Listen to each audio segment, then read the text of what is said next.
HMT ಸೇರಿದಂತೆ ಸಾರ್ವಜನಿಕ ಉದ್ದಿಮೆಗಳನ್ನು ಪುನಶ್ಚೇತನಗೊಳಿಸಲು ತಾವು ನಿರಂತರ ಶ್ರಮ ವಹಿಸುತ್ತಿದ್ದು ರಾಜ್ಯ ಸರ್ಕಾರದಿಂದಲೂ ಸಕಾರಾತ್ಮಕ ಬೆಂಬಲದ ಅಗತ್ಯವಿದೆ ಎಂದು ಕೇಂದ್ರ ಬೃಹತ್ ಕೈಗಾರಿಕೆ ಮತ್ತು ಉಕ್ಕು ಖಾತೆ ಸಚಿವ ಎಚ್.ಡಿ. ಕುಮಾರಸ್ವಾಮಿ ಹೇಳಿದ್ದಾರೆ.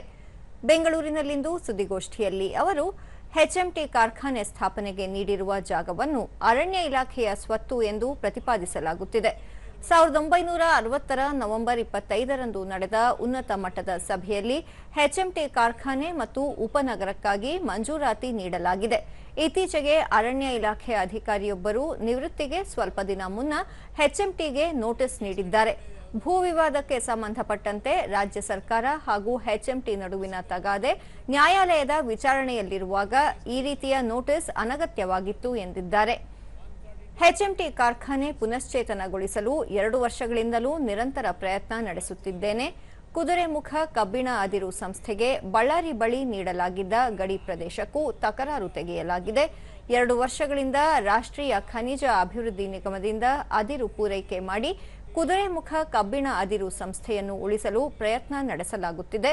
ಸಾರ್ವಜನಿಕ ಉದ್ದಿಮೆಗಳನ್ನು ಉಳಿಸುವ ವಿಚಾರದಲ್ಲಿ ಸಹಕಾರ ನೀಡುವ ಬದಲಾಗಿ ಅನಗತ್ಯ ಟೀಕೆಗಳು ಹೆಚ್ಚಾಗಿವೆ ಎಂದು ಅಸಮಾಧಾನ ವ್ಯಕ್ತಪಡಿಸಿದರು. 160 ಎಕರೆ ಮಾರಾಟ ಮಾಡಿದಿರಲ್ಲ, ಸರ್ಕಾರ ಸ್ವಾಮಿ ಕೊಟ್ಟಿದ್ರೆ ಓಕೆ, ಇಸ್ರೋಗೋ ಇನ್ನೊಂದು ಕೊಟ್ಟಿದ್ರೆ ಅದು ಸರ್ಕಾರಕ್ಕೆ ಸೇರಿರ್ತಕ್ಕಂಥದ್ದು.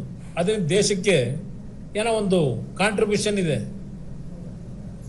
ಇನ್ನುಳಿದಿದೆಯಲ್ಲಪ್ಪ, ಕಟ್ಟಿದಾರಲ್ಲ ಮಲ್ಟಿ ಸ್ಟೋರ್ಡ್ ಬಿಲ್ಡಿಂಗ್ಗಳು, ಯಾವ್ಯಾವ ಪ್ರೈವೇಟ್ ಕಂಪನಿಗಳಿಗೆ ಯಾವ್ಯಾವ ಬಿಲ್ಡರ್ಗಳಿಗೆ ಕೊಟ್ಟಿದ್ರಿ, ತನಿಖೆ ಮಾಡಿ ಏನಾದರೂ ನೋಟಿಸ್ ಕೊಟ್ಟಿದ್ದೀರಾ ಅವರಿಗೆ?